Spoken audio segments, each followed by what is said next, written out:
here's the thing, I always tell people I don't do this to impress you, I do this to express to you what's really possible. Every single person that's listening and watching this could do that and a lot more. Oh my gosh. The thing is, we weren't taught.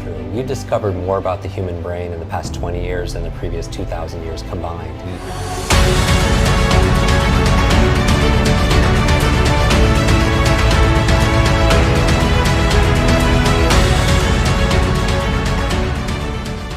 Because I think this message we have to talk to people about is so important, because your brain controls everything. Yeah. Right? When people see me on stage, they'll see me have 100 people stand up and I'll memorize all their names as they introduce themselves, or 100 words or 100 numbers that they give me forwards and backwards. I've seen this man have 100 people give him 2 numbers out of sequence, and he'll repeat back 100 people's multiple numbers like this. And here's the thing, I always tell people I don't do this to impress you, I do this to express to you what's really possible. Because the truth is, every single person that's listening and watching this could do that and a lot more. Oh my gosh. The thing is, we weren't taught.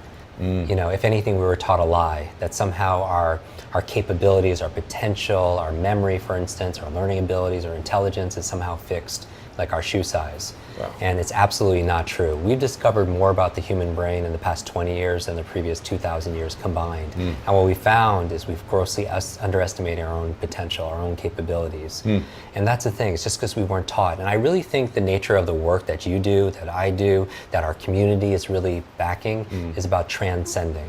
It's about ending the trance. Wow. Transcend, end the trance, ending this mass hypnosis in media and marketing that's telling us that we're broken, that we need to be fixed, that we're not enough. And I feel like that is what holds us back. You know, this illusion, if you will. That's remarkable. Did you feel that way as a little guy? You know, when I was 5 years old, as you mentioned, I had this accident, head trauma, brain injury, traumatic brain injury. After that, my parents said I was never the same. You know, I became extremely shy, introverted. I had learning difficulties. I was labeled, and a label is tough, right? Yeah. You know, when you're put in special classes, I couldn't understand things. My teachers would repeat themselves 4 or 5 times, and I would pretend to understand. Like sometimes we do as an adult. You know, we have this imposter syndrome. We always want to. We want to look good. We don't want to ever make a mistake, which I feel like also holds us back. In this space, the things you teach can affect someone's life like this, and that's what I love. So can we talk about some of those things? Absolutely. I'm just fascinated. Like, look at me, right? We only have an hour. I wish we had 17, but you said if there was one skill to master in the 21st century, yes, in your opinion, it is what? What would you say? Your ability to learn faster. To learn faster. I really do believe that if there was, let's say there was a genie, and they could grant you one wish, anything you want. Most people would wish for more wishes. That would be the hack, right? If somebody Aladdin's going to give you one wish, you ask for more wishes. But if I was a learning genie and I could help you learn any subject, any skill, you know, anything, what would you want? What would you wish for? You would ask to learn how to learn. I did a program at Google, and I remember hearing this from the chairman said, the amount of information that's been created from the dawn of humanity, since human beings walked the earth to the year 2003, which is only about a decade and a half ago, that amount of information is now created every 2 days. Oh my gosh. 48 hours online. Think about the blogs, the podcasts, the social media, that much content. Our brain, they say we use such a small potential of it. We use all our brain, but some people use it more efficiently than other people. But you talk an awful lot about the way we were learning 100 years ago is still the same way we're taught to learn. And a simple thing you said, because almost everybody listening to this, well, I know they are. They're listening to this. It's a podcast. Right. They're taking notes. Sure. They go to seminars. They take notes. They're reading books. And just a simple difference in the way we take notes, even. Right. You have told, I didn't even realize this, but this is an old way to take notes. There's a different way to experience even note taking. Can you give some tips on that? So I recommend everybody takes notes of this specific episode. Because it boosts retention. People don't realize this. There's a learning curve, but there's also a forgetting curve. Science is saying that within 2 days, just 48 hours of listening to a podcast, reading a book, going to a conference, getting a coaching, 80% of it, up to 80% is lost. Incredible. And that's, you know, as somebody who's investing time, energy, treasure into something, to lose all that, you know, and so you want to be able to hold that on. And so one of the ways of doing it is by taking notes. And we did a whole episode on proper note taking, and really one that's more brain friendly. Most people, and what they found is the worst way of taking notes actually is verbatim. Which is the way I take notes. Yeah, verbatim, I used to. full transcription. And they study this, at universities because they test people. They have people take word for word. And one of the reasons why is because there's just so much information. Okay. Right? You have 18 pages of word for word. You don't even know what's most important. But they found the best way of actually taking notes were more on keywords and relevancy. So for example, one of the ways of taking notes that I recommend is taking a piece of paper and putting a line straight down the page. Okay. And on the left side, what I'm doing is I'm capturing information. Okay. Capturing. So we could talk about how to remember names and how to read faster and how to learn skills faster, how to change your habits. That would be on the left-hand column. You're capturing information. Okay. But on the right side, instead of capturing, you're creating. What does that mean? It means that you're creating and you're building on this. You're putting your impression. So essentially on the left side, you're taking notes, but on the right side, you're making notes. And there's a clear distinction, right, between just capturing information and actually create the creative process. Why does that matter? It matters because if you're, first of all, for focus. A lot of people, when they're listening to something, their mind will go somewhere else. They'll get distracted. So here, instead of it going somewhere else, it goes on the right side of the page, which is, let's say, left side, right brain.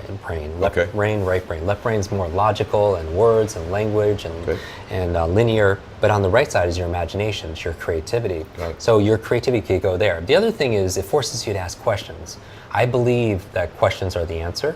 I think it's the essential for understanding, for critical thinking, for focus, for learning. If you ever want to read something and let's say people feel absent-minded. Yes. They forget where they put things. Their wallet, their purse, their keys, or if not their keys, something larger like their car. You see the people in the finding, they forget where they parked their car. They read a page in a book at the end and forget what they just read. They'll get a name from somebody and they'll just forget it right away. One of the ways to insulate that is to ask questions. Right, to ask questions about something. So for example, when I'm taking notes, I'll capture information on the left side, but on the right side, I'll write questions I have about what I'm learning. I'll ask myself questions like how I'm going to apply it. You know what the biggest challenge I have with the self-help personal development industry is that there's this massive lie that's being spread saying that knowledge is power. Yeah. Thinking is the process of asking and answering questions to yourself. That's why left and right page here matters. Everybody stay with us on that. That's all thinking is. That's all thought is. Exactly, and you're capturing your thinking. And even the greatest minds out there, they journal. They're always creative. You think about Leonardo da Vinci or Marie Curie, like they had their journals are worth fortunes. Yes. Right? And it's interesting asking this question, is it because they were geniuses? And when I say genius, I don't mean IQ. I mean they're exceptional in their field, right? Whether it's sports, whether it's technology, finance, it's a form of genius. Relationships, interpersonal skills, interpersonal communication. Is it because they're geniuses that they're taking all these notes, or is it because they're creating all these notes that make them geniuses, right? And so it's interesting. And so I like to journal. And I think that that's extremely important. And the questions, though, to take knowledge and turn to action, 3 main questions I obsess about. Number 1 is, how can I use this?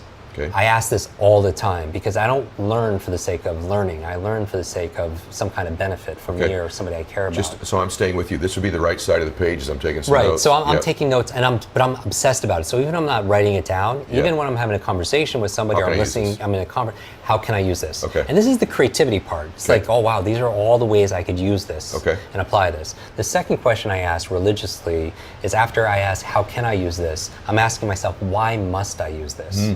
Why must I use this? Because here's the thing, a lot of people know what to do, they don't do what they know. You can't come up with one reason, you're not going to remember. Because reasons reap results. Reasons reap results. Reasons reap rewards, right? Simon Sinek, start with why. Right? Always get into this. So ask yourself why, and the questions that makes all the difference. So first question, how can I use this? And that's the creativity, you come up with all these ideas.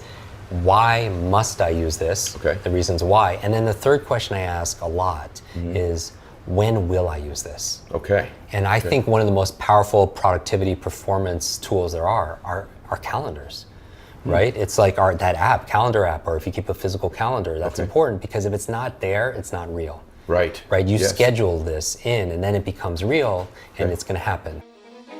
Hey guys, thanks for sticking around. If you'd like more, click the videos right here. They're exactly what you need to see next. And if you're new here, hit subscribe and become a part of the Max Out community. And tell me what you think about the videos in the comments below. I read all of them every week, and I select winners that get all kinds of prizes, gear, coaching calls with me. Make a comment.